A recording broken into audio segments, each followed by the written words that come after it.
Welcome to lectures of Power System Operation and Control. We are discussing Unit 3, it's Facts Technology, and in this particular lecture, we are going to discuss about one of the facts devices which is called as static synchronous compensator, typically known as STATCOM. These are learning outcomes. At the end of this lecture, you will be able to enlist various facts devices. We are going to revisit some concepts, explain static synchronous compensator, that is STATCOM or STATCON in some of the famous books that has been called as a STATCON, and you can apply STATCOM for various network performance improvement. So you will understand some of the typical applications of STATCOM also. Let's revisit some concepts. We have already understood why this facts technology started coming into existence. That's because of some of the typical constraints which transmission line face. Those may be thermal constraints, those may be dielectric constraints, those may be constraints as far as power system, power transmission line stability is concerned. So power transfer capability is concerned. So our ultimate aim is to improve performances of transmission lines, existing transmission lines, as at least in a country like India, we face a lot of space issues, right of way issues. So we want to improve the performance of existing transmission lines with the help of some modern controls. So that's why we want to make those controls flexible. So that's why it's being called as a flexible alternating current transmission systems. Now there may be two types by which you can improve the performances of transmission lines. Either you can use conventional passive devices like inductors and capacitors, or you can use technologies like power electronics, some modern controls you can have. So that's why we can have different components in the facts devices like inductors, capacitors, then power electronics devices, and corresponding control. So now, depending upon where you are going to improve the performance of transmission line, that is, there might be two typical topologies. One is a series topology, another is shunt topology. So here I am showing you just for the sake of your understanding. So if imagine this is your transmission line, you want to improve the performance of this transmission line, you can either inject a voltage in this transmission line to improve the performance. So that will be in series. So that will be called as a series compensation, and or at the other end you may be having some equipment in parallel to that transmission line where you can have a node at the transmission line and you can inject current into the transmission line. So that is called as a shunt. So there will be two types of typical technologies. One is series compensation, another is shunt compensation. So probably in your course of power system 2, you must have understood addition of series capacitance to improve the power transfer capability of transmission line. So similar to that, there are some technologies, and here in shunt compensation, the simplest technology you can understood is power factor improvement. We had put a capacitor in parallel of distribution system to improve a power factor. So similar to that, at a transmission level, you can have some equipment which will inject reactive power into the system, and they will improve the performance of transmission lines. So there will be typically two types of compensations. One is a series compensation, another is shunt compensation. Now with the combination of these, you can have another compensation like a series shunt compensation also. So which is not part of this particular lecture, so I am not going into the details, but you can definitely refer some good books, and you can have a knowledge regarding that. In next year we will be having a separate course of HVDC and facts, where you are going to have more details related with this subject. So now how you can enlist various facts devices. One device is your static power compensator, which is typically used for reactive power compensation. But the difference between a static power compensator and the STATCOM is, static power compensator is typically called as a first generation device, where only passive components are being used for compensation like inductors and capacitors. Only switch is present over there, like you must have heard the names like TSC, TCR. So these are typically called as static bar compensators. Now next to that, there is another equipment which is called as a thyristor controlled series capacitor. I just before some time took a review of that. So you are adding capacitance in series of transmission line, which is being controlled by power electronics technology like thyristor. There is another technology which is called as a series shunt, so unified power flow controller, which is giving you some more advantages. But our topic of discussion in this lecture is typically a static synchronous compensator, STATCOM or STATCON, which is a shunt compensation device which is put in parallel with transmission line, and it is exchanging reactive power with the system. There are some advancements in this technology, so you can have both exchange of active and reactive power both. We'll discuss that in some of the further slides. Please take into account to understand this typical concept, or not only this but all FACTS technology, there must be a two concepts clear in your mind. These are the prerequisites. One thing is you have to understand purely power electronics control, which you have done in the subject of power electronics, and how that power flows in transmission lines. Four important parameters: active power, reactive power, voltage, delta, regulation of transmission line, sending end voltage, receiving end voltage. So whatever you have done in your subjects of power system 1 and power system 2, that you must revise. So my appeal to you, while understanding all the FACTS technologies, please go back to these courses and understand the basics again. uh, let's understand some basic concepts of STATCOM. Let us see one definition. So what is STATCOM? Before discussing STATCOM, we'll understand one concept which is called as a static synchronous generator. uh, a static self-commutated switching power converter. So from this line you must have understood it's actually uh, a power electronics device. It's a power converter. So self-commutated power converter supplied from an appropriate electric energy source and operated to produce. So there is presence of some energy source here. You can understand some energy source is present over there, and operated to produce a set of adjustable multi-phase output voltages. So it's advantage of power electronics devices. As per our desire, controlling some switching, like you can have a PWM control, you can have a desired output in terms of voltages, which may be coupled to an AC power system for the purpose of exchanging independently controllable real and reactive power. So here they are taking the reference of both real and reactive power, and this particular technology is called as static synchronous generator. Now please understand, when you want to exchange some a real power, that's active power, with the system, there must be presence of some energy source like energy storage or some energy generation source also at the back end. But even if you remove that, and simply if you have a DC source like capacitor which is responsible for uh, creation of voltage source converter, a capacitor, a voltage source converter, inductor at the output, uh, coupling transformer, and a transmission line.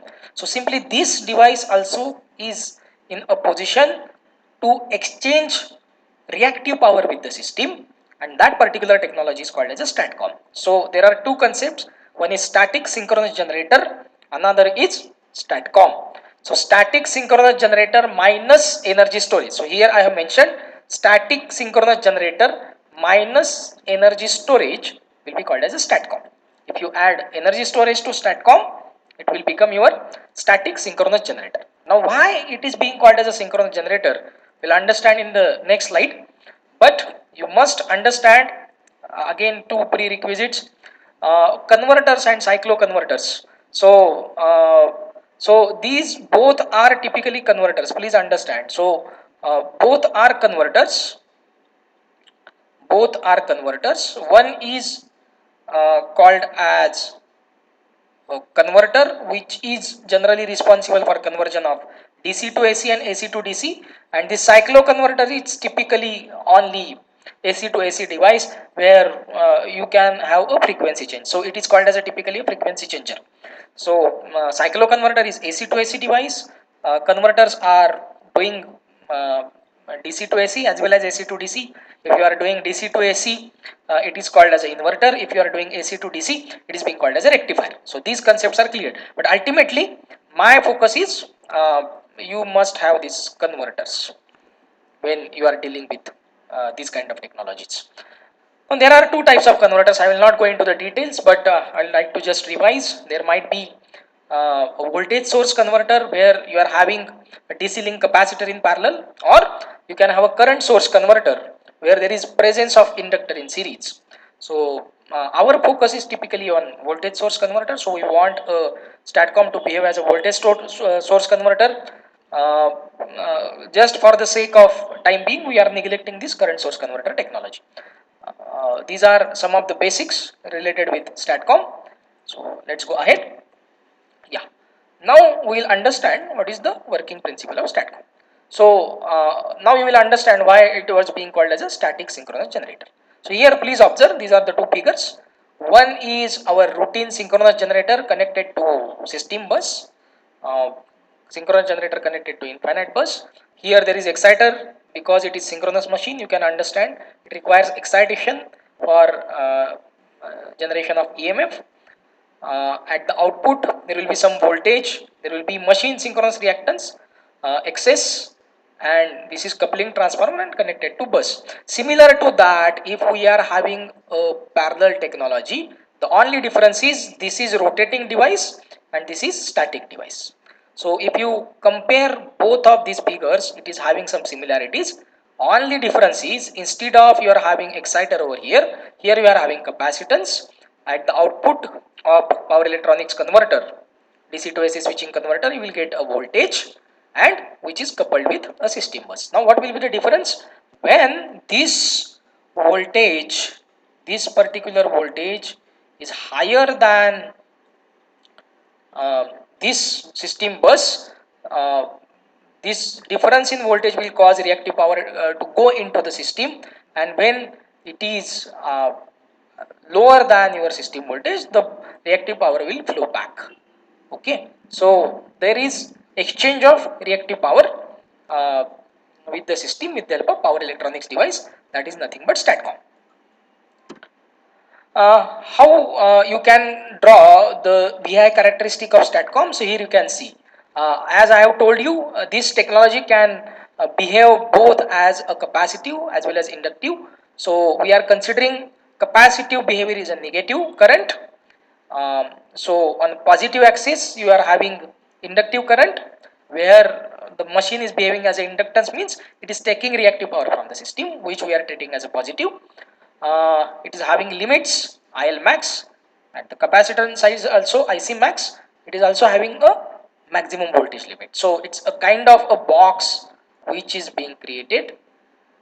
This is a ideal characteristic of STATCOM.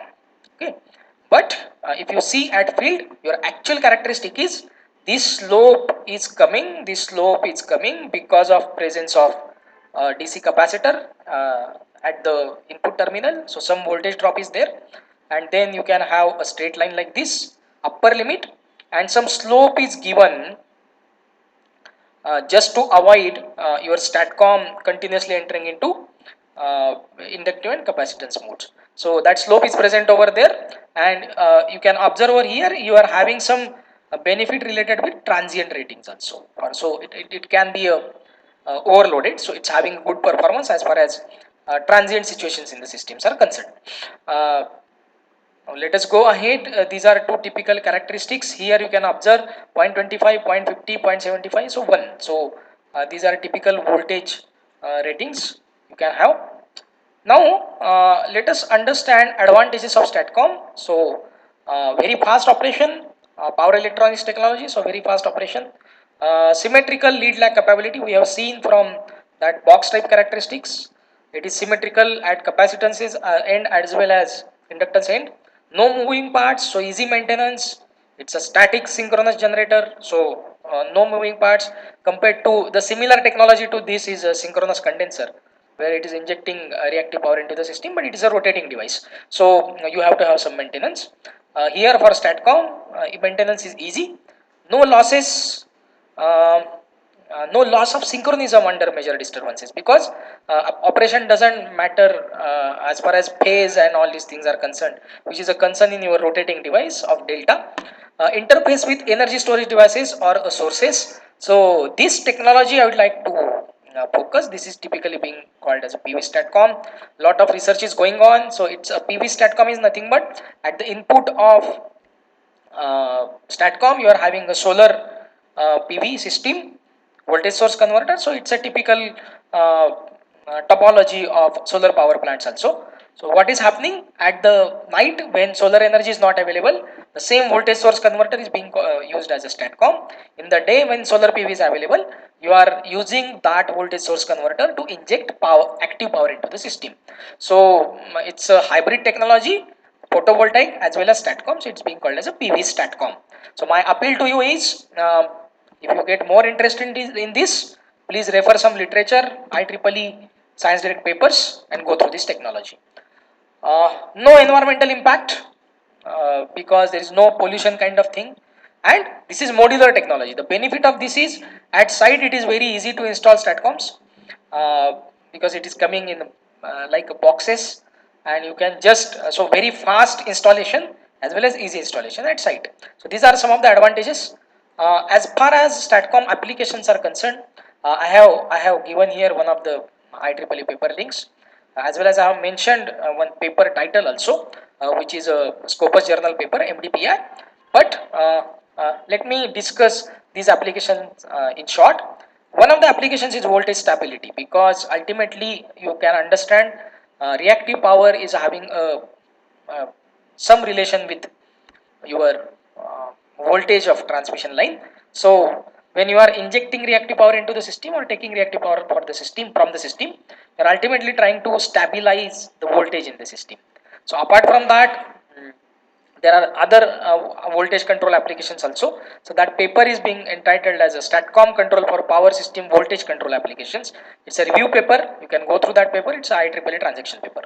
Another thing, because it's having a power electronics components, the STATCOM can be used as an active power filter also, for power quality improvements or harmonics dealing.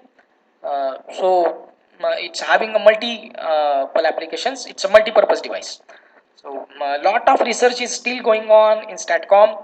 There is another technology parallel to this which is being used in a distribution system, which is called as a D-STATCOM. So you can again go through that.